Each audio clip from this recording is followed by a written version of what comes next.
Josh actually does the book marketing mentoring program for Ocean as well. So it's not just an author with him. He actually came back and he's giving back to other authors to help you sell books and make it profitable. So he's not just good with copy business. He's got a lot of experience in marketing and that sort of stuff too. Okay, great. Over here, too. No question. No, that's fine. So just to give everyone viewing today just a bit of background on me. So I've done about 20 years in the hospitality industry, so working with and for cafes, bars and restaurants across Australia. And while I was working in that industry, I was studying marketing at IT University. I stepped out of the industry because I wanted to consult for the industry as well and combine my marketing background as well, which, you know, those two things alone are really important factors to a successful hospitality business.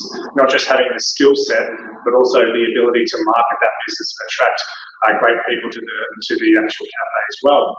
So I stepped out of the industry and wanted to create a low-cost product for the market, and that was the book, The Hospitality Survival Guide. So that's the combination of all the industry owners I worked with, worked for over the year, and looked at what were the common themes across businesses that not only did well, but ones that didn't do well. I think that's the major thing too. We can look at what makes a successful business and the business mindset of someone in the hospitality industry, but I was really looking at the ones that weren't doing well and why.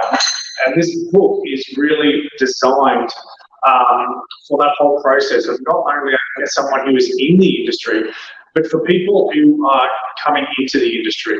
We're in a completely different age right now with COVID, but that hasn't taken away from the basics and the fundamentals of running a very successful hospitality business.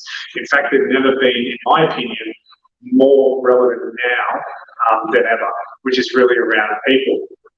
And when I've worked with these professionals, working with them while I was writing the book, and the main feedback I was getting from these owners and operators was their ability to manage people, their ability to attract amazing staff, and with that talent, create a really successful business.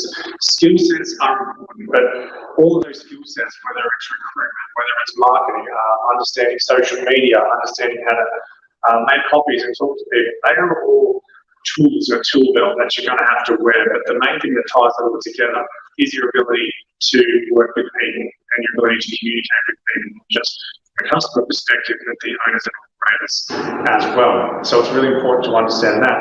When the book released, I managed to work with suppliers around Australia. They teamed up to support this course because the book was designed as a support mechanism to get the fundamentals right.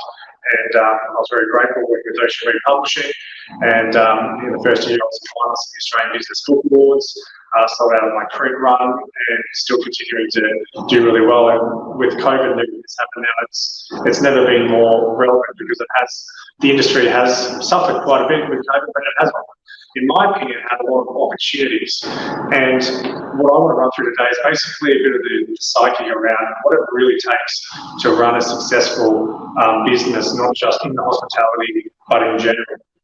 And the first thing that comes to mind is, and I mentioned this before, is your ability to attract good talent. That will facilitate the entire business path for you. And we often have owners come to me and they're like, "Oh, Josh, I love coffee, and I love people, I'm going to open a cafe." And I'm like, "Well, if you love coffee, you love people, be a barista." You know, you have to have a love for people and you have to have a love for business. And you're either normally one side or the other.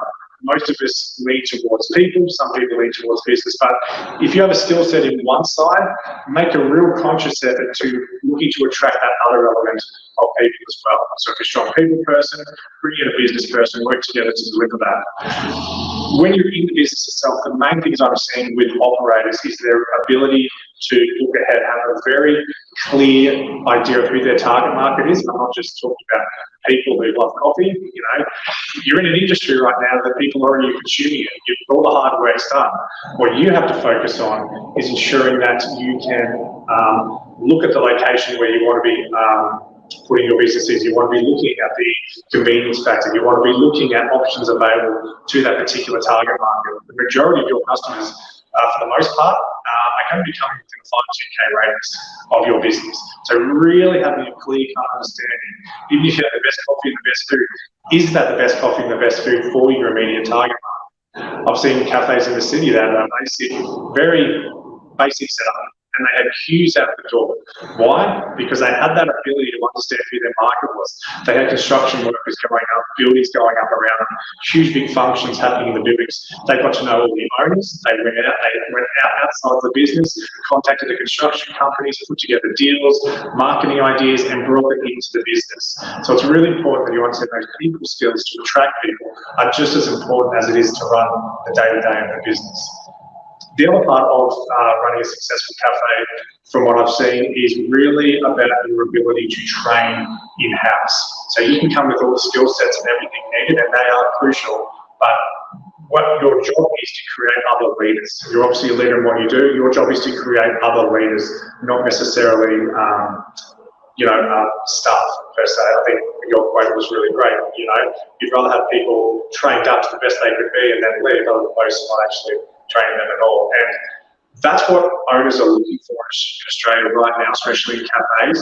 Yes, they would prefer people who are skilled off the bat because that's just a training mechanism. But what they're really looking for is they're looking for people who are eager to learn.